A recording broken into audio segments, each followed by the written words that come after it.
हर हर महादेव। महाशिवरात्रि की कथा इस प्रकार है। पूर्व काल में चित्रभानु नामक एक शिकारी था। जानवरों की हत्या करके वह अपने परिवार को पालता था। वह एक साहूकार का कर्जदार था।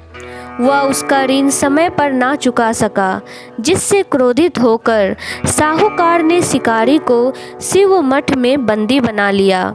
संयोग से उस दिन शिवरात्रि थी। शिकारी ध्यान मग्न होकर शिव संबंधी धार्मिक बातें सुन रहा था।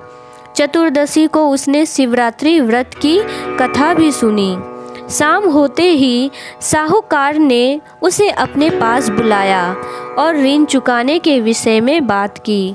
शिकारी अगले दिन सारा ऋण लौटा देने का वचन देकर बंधन से छूट गया।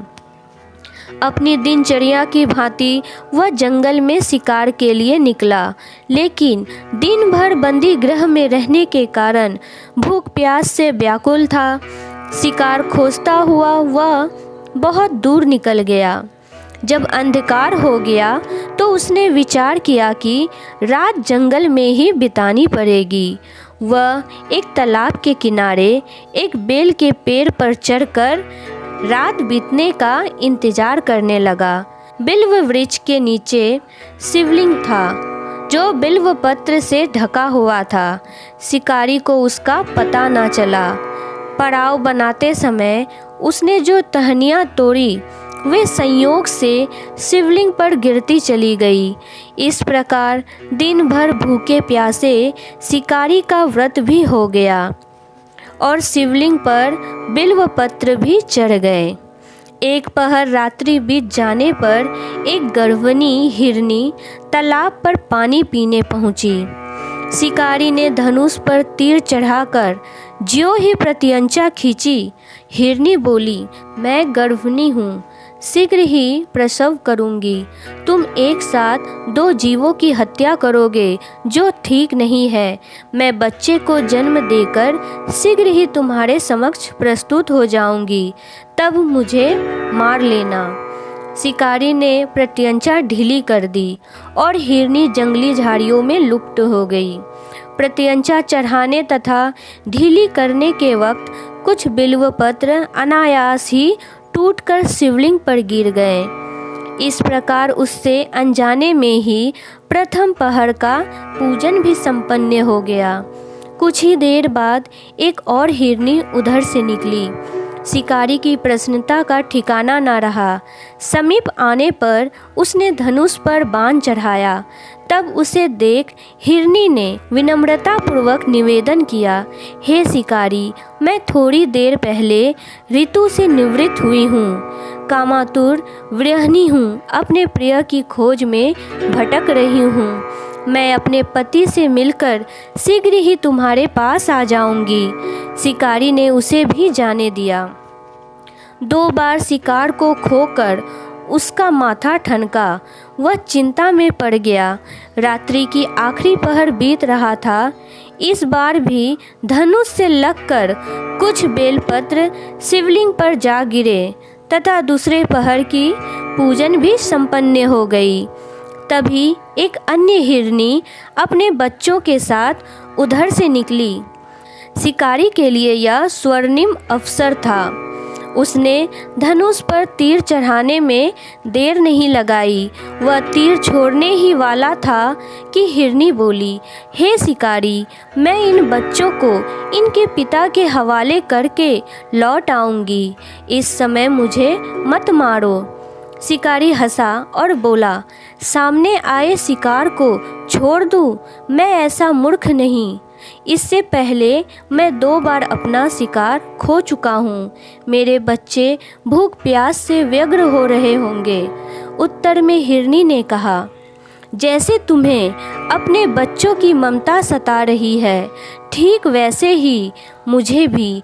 हे शिकारी, मेरा विश्वास करो, मैं इन्हें इनके पिता के पास छोड़कर तुरंत लौटने की प्रतिज्ञा करती हूँ।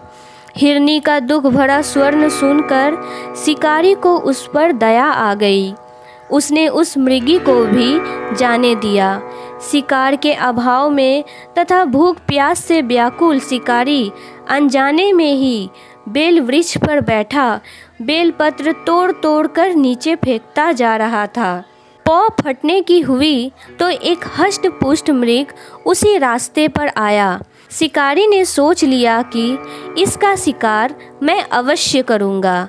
शिकारी की तनी प्रत्यंचा देखकर मृग विनती स्वर में बोला, हे शिकारी, यदि तुमने मुझसे पूर्व आने वाली 3 मृगियों तथा छोटे छोटे बच्चों को मार डाला है तो मुझे भी मारने में विलंब ना करो, ताकि मुझे उनके वियोग में एक क्षण भी दुख ना सहना पड़े।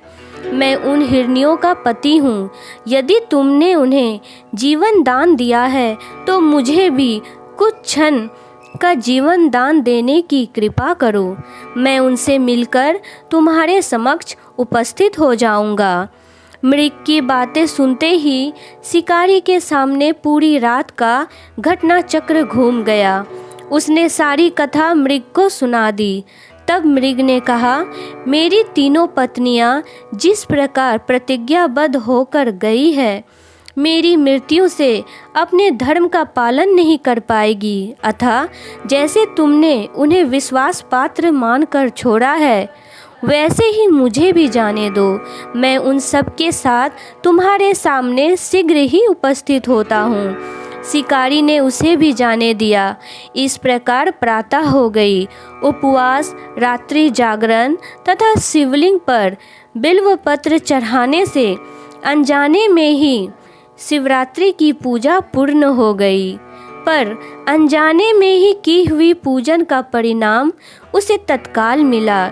शिकारी का हिंसक हृदय निर्मल हो गया। उसमें भागवत शक्ति का वास हो गया।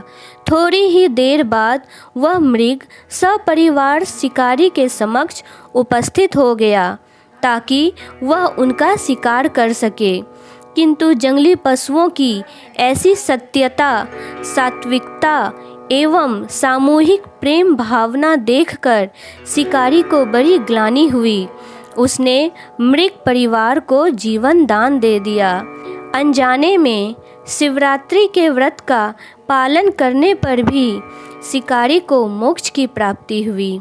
जब मृत्यु काल में यमदूत उसके जीव को ले जाने आए तो शिवगणों ने उन्हें वापस भेज दिया तथा शिकारी को शिवलोक ले गए। शिव जी की कृपा से ही अपने इस जन्म में राजा चित्रभानु अपने पिछले जन्म को याद रख पाए तथा महाशिवरात्रि के महत्व को जानकर उसके अगले जन्म में भी पालन कर पाए। हर हर महादेव। जय शिव शंकर। राधे राधे।